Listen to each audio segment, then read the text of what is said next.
All right, you guys, this is your new classmate, Tully, and I've decided that we were going to read Gaston as our first story because that seemed appropriate. So, Gaston by Kate DiPucchio. Are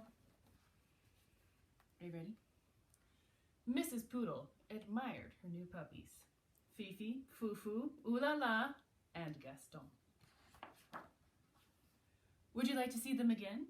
Fifi, Fufu, Ooh La La, and Gaston. Perfectly precious, aren't they? Mrs. Poodle thought so too. The puppies grew, as puppies do. There were no bigger than teacups. The fourth, however, continued to grow and grow until he was the size of a teapot. Mrs. Poodle took pride in teaching her puppies how to be proper pooches. They were taught to sip, never slobber. Good, well done, very nice. Nice try. They were taught to yip, never yap. Yip, yip, yip, roof. And they were taught to walk with grace, never race. Tip-toe, tippy-toe, whoa! Yeah.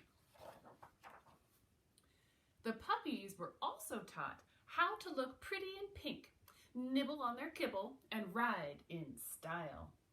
Whatever the lesson, Gaston always worked the hardest, practiced the longest, and smiled the biggest. Mrs. Poodle was very pleased with all her puppies, Fifi, Fufu, Ooh La La, and Gaston. Spring arrived, and the proud mother was eager to show off her darlings. She took them to the park for their very first stroll in public. There was much to see. Daffodils, ducklings, dogs. Oh dear. Who do we have here? Rocky, Ricky, Bruno, and Antoinette. Would you like to see them again? Ricky, Rocky, Bruno, and Antoinette. This was more than a little awkward.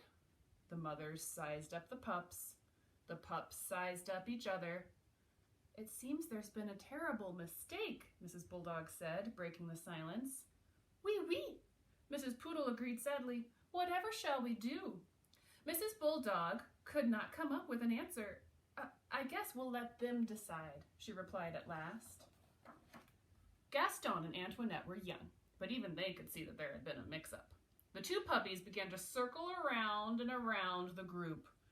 Gaston walked with grace. Antoinette raced. Gaston yipped. Antoinette yapped. And when they finally came to a stop, the puppies had traded places. There. That looked right. It just didn't feel right. That evening, Antoinette tried to fit in with her new sisters, but she didn't like anything proper or precious or pink. Phooey. On the other side of town, Gaston tried to fit in with his new brothers, but he didn't like anything brutish or brawny or brown. Ick.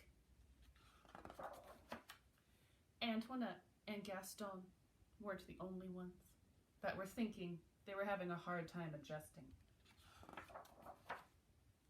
The next morning, Mrs. Poodle forgot all about being proper and raced back to the park.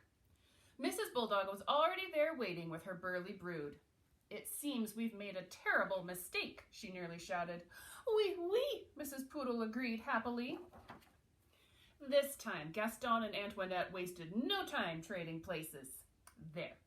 That looked right. And it felt right, too. From that day forward, the families met in the park every afternoon to play. Ricky, Rocky, Bruno, and Antoinette taught the poodle puppies a thing or two about being tough. Likewise, Fifi, Fufu, Ooh La La, and Gaston taught the bulldog puppies a thing or two about being tender.